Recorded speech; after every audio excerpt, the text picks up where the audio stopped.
아멘.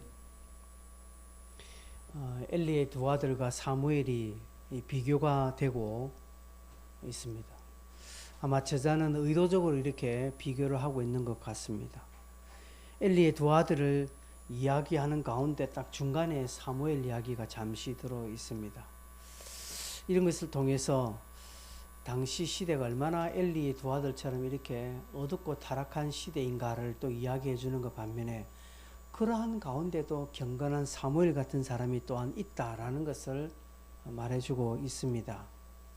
또한 이런 비교를 통해서 왜 엘리의 집안이 망할 수밖에 없고 사무엘은 왜 쓰임받게 되는지를 잘 보여주고 있습니다. 성경은 쓰임받는 길, 버림받는 길을 극명하게 보여주고 있습니다. 쓰임받는 사람은 하나님의 것을 귀하게 여깁니다.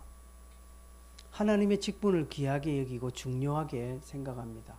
하나님이 그렇게 하셨습니다. 하나님께서 직분을 굉장히 중요하게 여기셨죠. 그래서 직분에 도전하는 자를 그냥 두지 않습니다. 이스라엘 백성이 광야에서 모세와 아론을 대적했죠. 그때 하나님께서는 민수기 17장에 보면 그 아론의 지팡이에 살구나무 열매가 열리게 함으로 하나님 임재를 그에게 드러내시고 그 영광이 그 직분에 하나님이 부여하신 직분이 얼마나 소중한가를 그 백성들에게 이야기했습니다.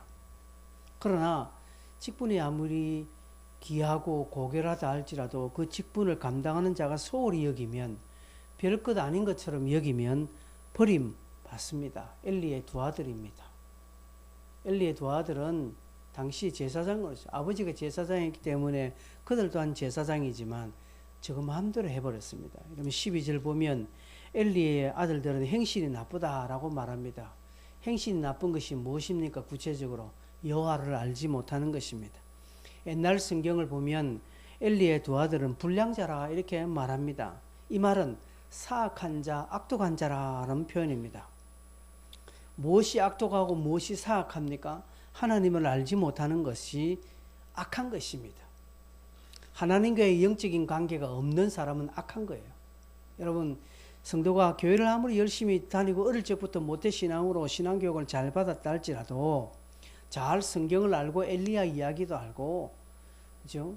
그리고 또 요셉의 이야기를 알고 예수님의 이야기를 많이 안다 할지라도 그가 하나님과의 관계를 맺지 않고 하나님과의 영적 교제에 친밀함이 없다면, 즉 인격적으로 하나님을 만나지 않는다면 불량자입니다. 교회는 잘 다니죠.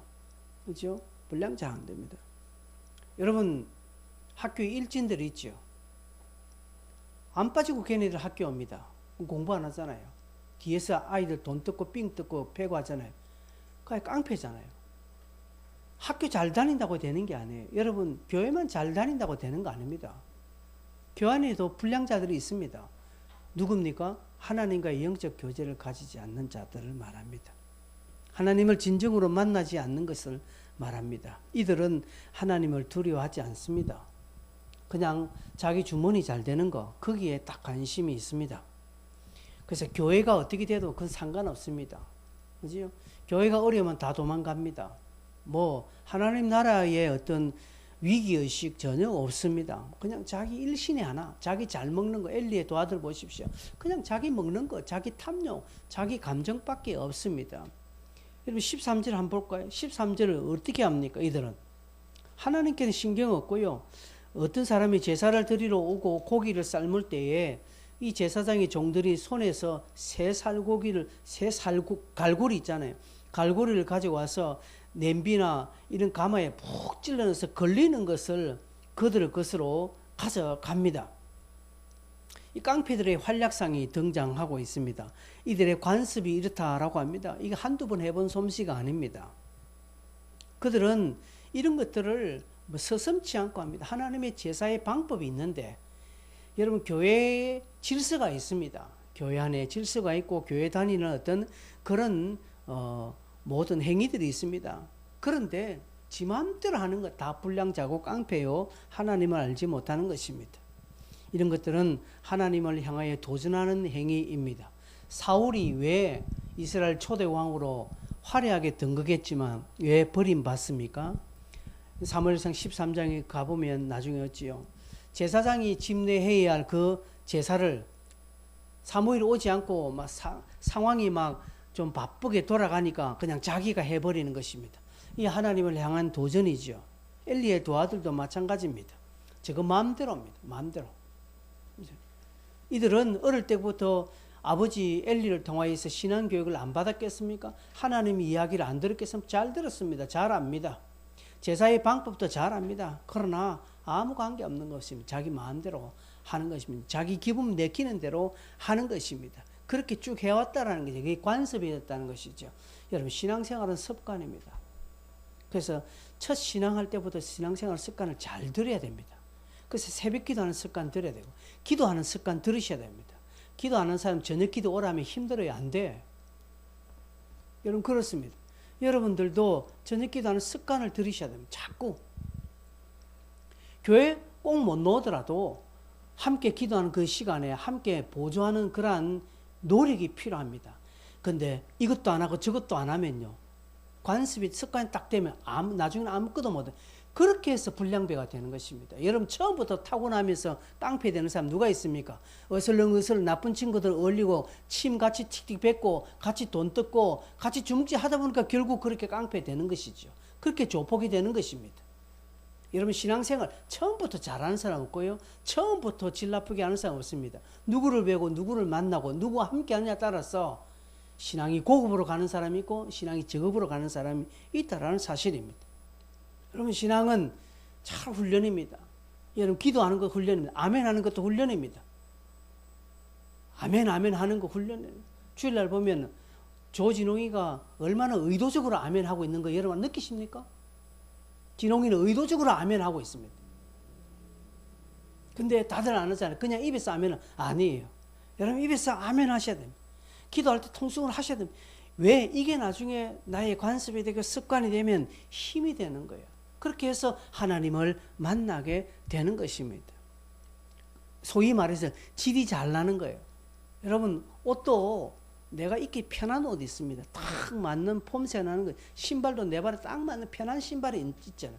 아무리 비싸게 주고 좋은 수제 명 구두를 할지라도 내 발에 안 맞고 좀 뭔가 불편하면 그게 신기 힘들어요. 그죠?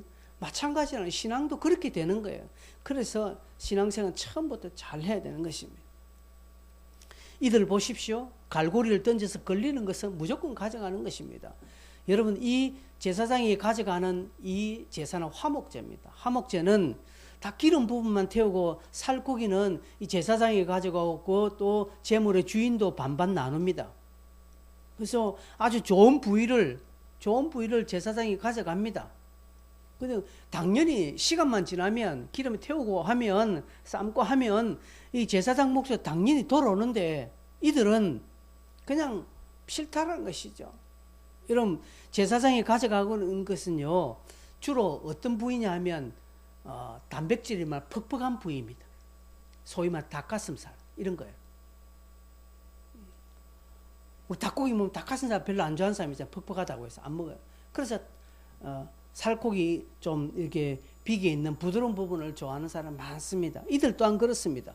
특별히 이들은 또한 삶지 않고 좀 날 것을 원하는 것입니다. 그래서 날 것을 자기 취향대로 가져갑니다. 15절에 보니까 기름을 태우기 전에 막 가져가는 것이죠.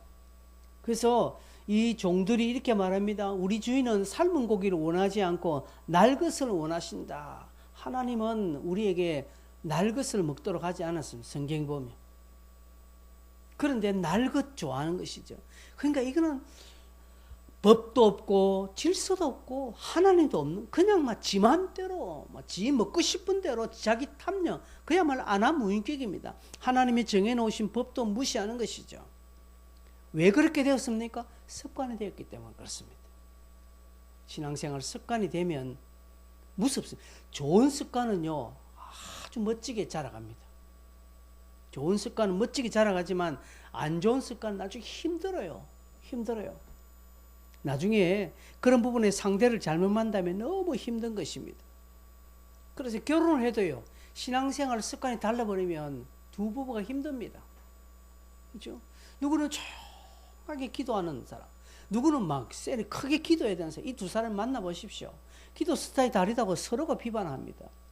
비방할 문제는 아니지만 그게 별것 아닌 것 같지만 이게 좀 커져 버리면 달라요. 어떤 분은 막 수요일도 가고 새벽에도 가고 금요일도 가고 열심히 가는데, 어떤 사람 딱 일주일에 한 번만 가는 습관이 된 사람은요, 상대 배우자가 저렇게 지나치게 열심히 내는 것을 싫어합니다.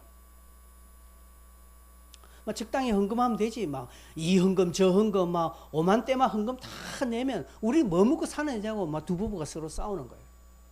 신앙생활 습관입니다. 조심하셔야 됩니다. 조는 것도요, 잠자는 것도 습관입니다. 피곤해서 전날에 내가 뭐 무리하게 일해서 밤에 잠을 못 자서 내가 절대로 그렇지 않습니다. 나도 경험해 봤잖아요. 전날 잠 못 잤다고 해서 내가 예배 시간 존다, 안 그래요. 습관이기 때문에. 그래서 습관은 무서운 것입니다. 여기 보면 이 사람들은 엘리에 대한 간섭이 되는, 안 좋은 부분은 간섭, 그래서 깡패가 되는 거고 불량자가 되는 것입니다. 이들은 결국 자기 생각이 하나님이 되어서 자기 마음대로 모든 것을 움직이려고 합니다. 사람들이 이렇게 말합니다. 16절을 보면 먼저 기름을 태운 후에 그 다음에 네 마음대로 해라고 말합니다. 이 사람이 뭐라 합니까? 이 먼저 기름을 태운 후에 이 사람, 이 제물의 주인공입니다. 제물 드린 자들은요, 하목제 같은 경우는 제사장 반 가져가고 자기도 반 가져가는데 제사장 몫은 따로 있거든요. 그런데 이 사람이 내가 다 줄 테니, 내 거 다 줄 테니까 일단 우리가 예배 다 드리고 하자라고 이야기해도 이들은 듣지 않습니다. 교회 안의 깡패들은 사람 말 안 듣습니다. 법을 무시합니다. 교회 행정을 지키지 않습니다. 자기 그래서 그대로 안 되면 나중에는 화내고 혈기 부리고 완전히 난장판 피우는 것이죠. 막무가내입니다. 그걸 영적인 전횡을 합니다. 이들이 그렇습니다. 그러니까 17절에 뭐라고 합니까? 이 소년들의 죄가 여호와 앞에 심히 크면 그들이 여호와의 제사를 멸시함이라고 말합니다. 하나님의 제사를 멸시했다라고 말합니다. 여러분, 엘리의 두 아들뿐 아니라 오늘날도 많은 사람이 하나님의 예배를 멸시합니다. 지각하는 것도 중요한 멸시입니다. 습관적으로 지각하는 사람들은요, 그 예배를 귀하게 여기지 않습니다. 예배 지각하는 사람, 그 사람들 영화 보러 갈 때 지각하는 거 한번 보세요. 영화를 갈 때는 30분 전에 갈걸? 미리 표 끊고 팝콘 사고 음료수 다 사고 미리 다 준비했어. 그렇게 할걸요? 근데 예배는 그렇지 않습니다.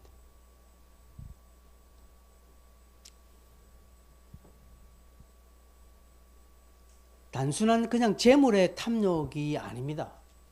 그것이 멸시가 아닙니다. 하나님과 이스라엘 백성 간에 맺은 그 언약의 그 교제를 중간에서 이간질시키고 파괴시키는 엄청난 신성 모독죄에 해당되는 죄입니다. 그러기에 하나님은 이들의 죄가 크다라고 여기고 결국 25절 끝에 보십시오. 그들을 죽이기로 뜻하셨다. 성경에서 하나님께서 죽이기로 작정하셨다는 표현이 그렇게 많이 나오지 않습니다. 하나님이 멸하시기로 작정하셨다 이런 표현들이 그렇게 많이 등장하지 않습니다. 그런데 엘리의 두 아들이 여기에 해당됩니다. 이들은 법도 질서도 지 마음이 그대로, 이 시대가 이 엘리의 두 아들의 전행이 사사기의 끝무불이거든. 사사기의 끝 무렵이기 때문에 그 당시 사람들은 소견에 오른 대로 지 마음대로 행했다는 것이죠. 그것이 아직까지 지금 연결되고 있는 것입니다. 자기 마음대로 하는 거, 하나님을 무시하는 것입니다. 교회 안에서도 지 마음대로 하려고, 그 자기 마음대로 되지 않으면 화내고 삐지고 그 교회 안 나오고 마는 거, 다 하나님을 멸시하는 것이고 소위 말해서 영적인 불량자입니다. 겸손한 사람은 그렇게 하지 않습니다. 반대로요, 사무엘이 어떻습니까? 사무엘 18절 보십시오. 어렸을 적부터 세마포 에봇을 입고 여호와 앞에서 섬겼다라고, 이 한마디와 그 앞절에 엘리의 두 아들과는 100% 다른. 세마포 에봇은 이 제사장들이 입는 옷입니다. 어렸을 때부터 하나님을 예배했다는 것이죠. 여러분, 그래서 신앙교육은 어렸을 때부터 해야 되는 거 중요한 것이죠. 어린아이 때부터 신앙교육을 시켜야 합니다. 지금도 경건한 유대인들은요, 아이가 말귀를 알아듣고 글자를 읽을 때 레위기서를 묵상합니다. 레위기를 암송시킵니다. 구약성경 레위기를 암송시킨다는 게 전체적으로. 이들은 다른 것 외우기 전에, 다른 거 하기 전에 암송시킵니다. 근데 우리 한국에는 우리 아이들이 벌써 욕부터 배우잖아요. 어릴 때부터. 스마트폰 앞에서 아이들이 먼저 다른 것. 그런 아이들에게 뭐 주기도문 외우라고 가르치면 아이들 하겠습니까? 안 한다는 것이죠. 여러분, 중요합니다. 그죠? 어릴 적부터 신앙교육을 시키는 거 중요합니다. 그래서 신앙은요, 상대적이지 않습니다. 시대가 지금 어느 시대인데 그러냐, 이 말 하면 안 됩니다. 신앙은 절대적이기 때문에 우리 자녀들을 어렸을 때부터, 그래서 주일학교 교육하는 것이 참 중요하죠. 굉장히 중요한 것입니다. 이 사무엘이 어렸을 때부터 하나님을 잘 섬겼더라는 그 이유가, 그 원인이, 핵심 비결이 19절에 나옵니다. 그의 어머니가 매년 드리는 제사를 드리러 그의 남편과 함께 올라갈 때마다 작은 겉옷을 지어다가 그에게 주었다라고 말합니다. 한나가 계속적으로, 그죠? 하나님 앞에 올라가서 매년 들 때마다 겉옷을 지어주고 그 아이의 신앙을 체크했다라는 말이죠. 지속적인 관심을 가졌다라는 것이죠. 그러면서 20절에 엘리가 엘가나와 그 아내 한나에게 축복을 합니다. 여호와께 간과히 얻어 바친 아들을 대신하게 하시기를 원하노라 하고 축복을 해줍니다. 이미 1장 18절에 보면 한나가 당신께 은혜를 잊기 원하나이다 라고 이렇게 한나는 고백했지요. 엘리가 형편없는 제사장이고 요즘 말로 하면 아주 그냥 타락한 목사지요. 그렇지만 한나는 그러한 목사라도 하나님께서 지금 사용하고 있다는 사실을 믿고 당신께 은혜를 잊겠다라고 그 엘리 제사장에게 신실한 태도를 보이며 엘리는 그 한나에게 축복을 더합니다. 그 결과가 21절에 보면 여호와께서 한나를 돌보셨다라고 되어 있죠. 한나를 돌보셨다. 옛날 성경에는 근고하셨다라고 이렇게 이야기합니다. 근고하셨다, 돌보셨다라는 이 히브리어 단어는 방문하셨다라는 뜻입니다. 여호와께서 한나를 방문하셨다라는 표현입니다. 우리가 어릴 때는 가정 방문이 있습니다. 선생님들이 가정 방문을 합니다. 그래서 날짜를 딱 짜죠. 그러면 언제는 누구 집이다 라고 하면 가정 방문할 때까지 다 기다리고 있는 것입니다. 한나가 하나님의 방문을 기다리고 있는 것이죠. 그죠? 그 결과가 무엇입니까? 방문한 결과 세 아들과 두 딸을 낳았다라고 말합니다. 그죠? 이미 2장에 한나는 나에게 7 자녀를 주었다라고 말합니다. 7 자녀라는 것은 딱 물리적인 숫자 7이 아니라 완벽한 숫자를 주셨다는 거죠. 그 6명 주니까 그 7명 가까운 숫자잖아요. 그죠? 7명 주셨다라는 의미입니다. 그죠? 그리고 사무엘이 신앙 안에서 잘 자라고 영육간 지금 강건하게 자라고 있습니다. 이것 또한 큰 축복입니다. 여러분, 하나님이 우리 자신에게 방문하셔야 합니다. 하나님이 우리 자신을 방문하기를 원하시는 것입니다. 그런데 기다리지 않는 것, 준비하지 않는 것입니다. 여러분, 귀하신 분이 여러분 집을 방문할 때 여러분이 평상시 있는 그대로 방문자를 맞이하지 않습니다. 어떻게 합니까? 아주 귀한 분은 우리 집을 찾아올 때 내가 내일 너희 집에 갈게 이렇게 하면 미리 사전에 청소도 좀 해놓고 정리도 해놓고 그렇게 손님을 맞이하지 않습니까? 영적인 것도 마찬가지입니다. 하나님께서 우리를 방문하시겠대요. 하나님께서 우리 집을 내 심령에 찾아오시겠대. 근데 준비를 안 한다. 내 안에 들어온 것들은 치우고 정리되지 못한 것은 정리시켜놓고 그렇게 하고 있어야 방문자가 와서 기뻐하는데 그 집에 갔더니 완전히 그지? 완전 엉망진창이라는 것이. 그러면 이 방문자의 마음이 어떻겠습니까? 아, 이 사람들은 나를 그렇게 뭐 탐탁지 않게 여기는가 보다. 뭐 내 별로 신경 안 쓰는가 보다 라고 이렇게 합니다. 하나님께서도 그렇게 하지 않을까요? 그러십니다. 여러분, 하나님께서 한나를 돌보셨다라고 했습니다. 한나를 방문하셨다라는 것이죠. 그것이 오늘날에도 이루어집니다. 하나님께서 한나의 집에 사무엘에게 이렇게 방문했지만 엘리의 두 아들에게는 엘리 집안에 방문하지 않습니다. 다시 22절 보면 엘리의 두 아들의 불량스러운 모습이 또 등장하죠. 이들은 해막에서 수종드는 여인들과 동침했다라고 말합니다. 이 한마디가 당시 얼마나 종교적으로 타락했는가를 알 수 있습니다. 또한 엘리는 늙었다라는 표현이 있습니다. 육신적인 나이도 늙었지만 그러나 판단력도 엘리의 어떤 영향력도 다 늙고 사라졌다는 증거입니다. 보십시오. 당시 유일하게 있는 제사장, 하나님이 세운 일꾼 엘리는 영향력도 없고 나이도 많았고 살도 찌고 비둔하고 그리고 자기 직무를 지키지 않고 늘 앉아만 있고 그렇습니다. 이런 상황인데다가 종교적으로 타락해서 제사장들은 해막의 수종들은 여인들과 동침하고 뭐 이렇게 되고 있습니다. 그게 엘리의 두 아들에게 일어납니다. 그러다 보니까 이 소식이 들려서 23절 24절에 엘리가 뭐랍니까? 너희가 어찌하여 이런 일을 하느냐라고 이 정도 말합니다. 너희 소식이 내 백성에게서 들린다. 내게 들리는 24절에 내게 들리는 소문이 좋지 않다. 이 소리 합니다. 내 같으면 때려 죽일 건데. 그죠? 여러분 같으면 어떻게 했습니까? 여러분 자식이 그렇다면 어떻게 할 거예요? 말로만 책망하고요. 그냥 다른 조치는 없습니다. 너무 자기 자식들에게 관대하죠.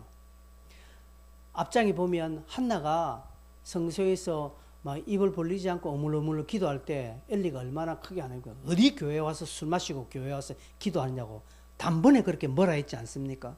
그렇게 단호하게 지적한 그가 자기 자식들이 엄청난 죄를 지었는데 내게 들리는 소문 정도로 얘기합니다. 내 같으면 실상을 확인하고 그죠? 그렇게 해서 잘못을 때려잡고 그렇게 하고 징벌을 내려야 되는데 야 그래 하지 마라. 소문이 좀 안 좋더라. 이 정도만 넘기고 있다라는 것이죠. 만약에 한나가 이 엘리 제사장이라면 어떻게 했을까요? 한나의 자식들이 이렇게 했다면 한나는 어떻게 했을까요? 엘리는 나름대로 책망을 합니다. 그러나 아들들은 말 듣지 않죠. 25절에 엘리가 이렇게 말합니다. 사람이 범죄하면 하나님이 심판하시려니와 만일 사람이 여호와께 범죄하면 누가 그를 위하여 간구하겠느냐. 참 좋은 말인데 너무 지금 그 자식들의 그 악행에 비해서는 터무니없는 말입니다. 안 들리는 말입니다. 불같이 화를 내고 그렇게 해야 될 터인데 하지 않습니다. 좋은 말로 타일내는 거예요. 좋은 말. 여러분 좋은 말로 해도 될 사람이 있어요. 그냥 좀 좋은 말로 해야 되는데 왜 그래 화를 내냐 이렇게 하더라고요. 좋은 말로 좀 타일러지 왜 그렇게 하냐. 좋은 말로 타일러야 될 대상이 있습니다. 근데 욕을 하고 패야 될 대상이 있어요. 근데 이걸 구분하지 못합니다. 뭐든지 자기 자신이니까 뭐든지 좋은 줄 알고 좋게 그게 아니라는 결국 어떻게 25절 끝에 보면 엘리가 그렇게 하지 않으니까 여호와께서 그들을 죽이기로 작정하십니다. 하나님이 손대는 거예요. 여러분 사람이 손대는 건 복된 거예요. 근데 하나님이 손대면 빼도 박도 못한다는 것이죠. 하나님께서 그들을 죽이기로 이제 이 사람들을 죽이기로 작정했지요. 그죠? 뜻하셨죠? 언제 죽이는가? 그건 하나님께서 이제 달아보시는 거예요. 그게 이제 사장에 가면 이들이 죽습니다. 그죠? 보십시오. 죽이기로 작정했는데 하나님께 금방 죽이지 않고 다 하나님께서 시기를 보시는 것입니다. 그때까지는 어떻게 하셨습니까? 그냥 내버려 두는 거예요. 이걸 우리가 로마서에 유기라는 표현을 씁니다. 유기, 내버려 두는 것이죠. 우리 길거리에 떠돌아다니는 개들 보면 유기견 있잖아요. 그렇게 버리는 것입니다. 여러분, 유기하는 것은 굉장히 큰 벌입니다. 그죠? 악플도 관심이 있어서 다는 글이라 하대요. 악플보다 더 무서운 게 무플. 아무런 글이 없는 거. 연예인들은 그런 이야기 합니다. 무플보다 악플이 낫다라고. 그만큼 관심을 가지고 보고 있다는 증거라고 이야기를 합니다.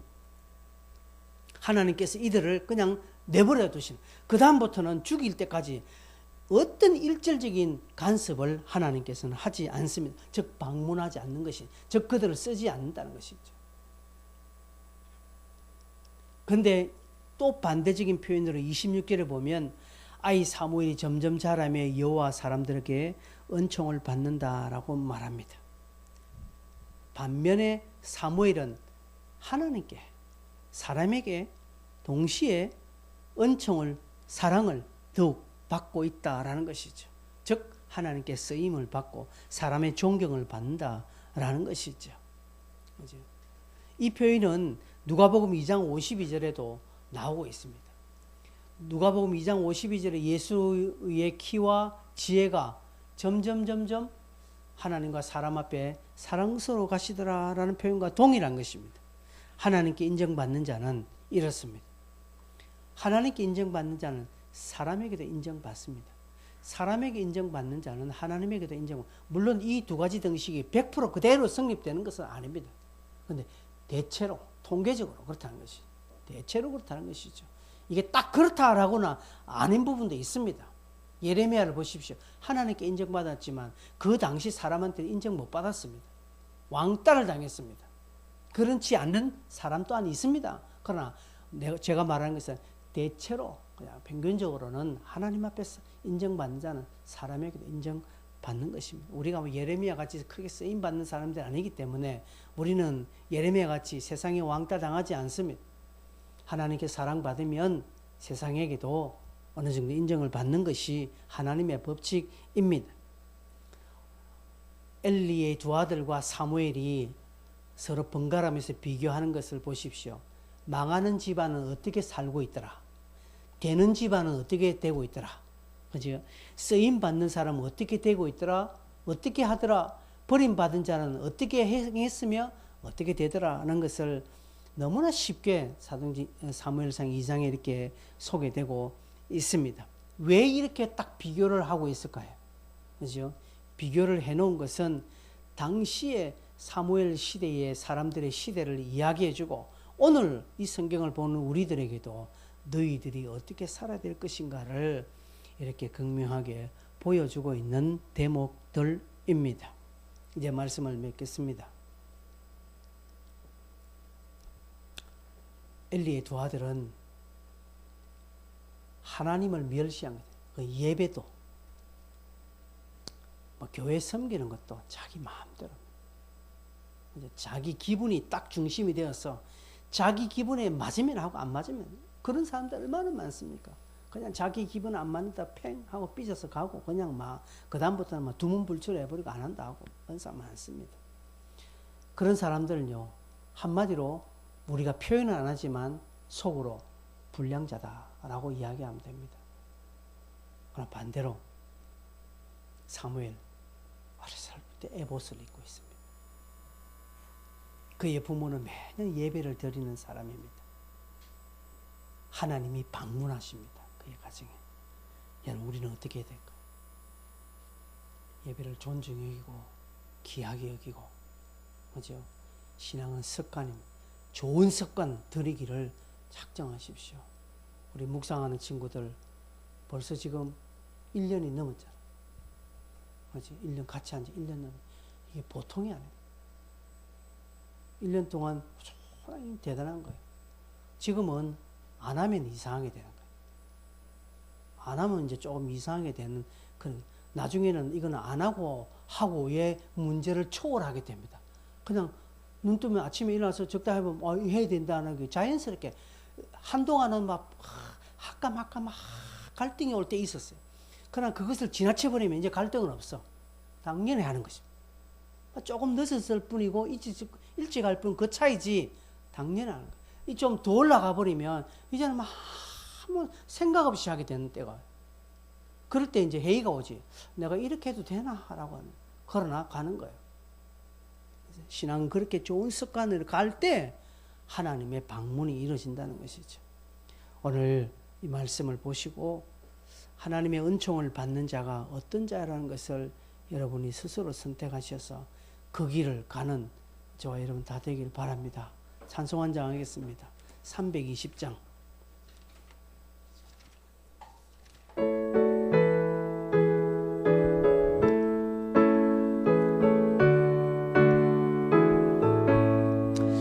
나의 죄를 정케 하사 주의 일꾼 삼으신 구세주의 넓은 사랑 항상 찬송합니다. 나를 일꾼 삼으신 주 크신 능력 주시고 언제든지 주 뜻대로 사용하여 주소서. 내게 부어 주시려고 은혜 예비하신 주의 은혜 채워주사 능력 있게 하소서. 나를 일꾼 삼으신 주 크신 능력 주시고 언제든지 주 뜻대로 사용하여 주소서. 4절 주여 내게 성령으로 충만하게 채우사 생명수가 강물처럼 흐르게 하옵소서. 나를 일꾼 삼으신 주 크신 능력 주시고 언제든지 주 뜻대로 사용하여 주소서.